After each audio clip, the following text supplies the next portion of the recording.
এনারাই আমার মেয়েরে মূলত মসজিদে পাঠায় মুক্তবে আসার জন্য, কিন্তু মুক্তবে আসে কি হয় এটা আমরা অতটা জানি না। কিন্তু আমার মেয়ে একদিন বললো যে বাবা এই মোল্লা তো মাথা খায়, হ্যাঁ যে এর স্বভাব তো ভালো মন্দ।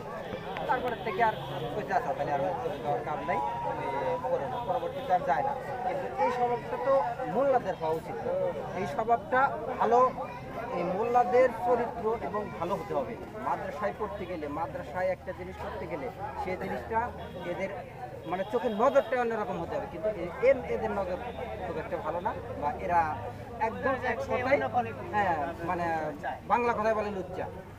আচ্ছা, ইনি এখানে কতদিন যাবত আছেন? ইনি আছে তো আজ প্রায় 3 মাস যাবত। এরকম চলতেছে হ্যাঁ 3 মাস যাবত এরকম মানে হচ্ছে, যার কারণে আমাদের মসজিদে পর্যন্ত কোনো পোলাপান আস্তে আস্তে আসা বাদ দিয়ে দিচ্ছে, বিলুপ্ত হয়ে গেছে। ওনার বাসা ভাঙ্গা ফরিদপুর, কিন্তু উনি থাকে হলি তালতলা শ্বশুর বাড়ি। আমাদের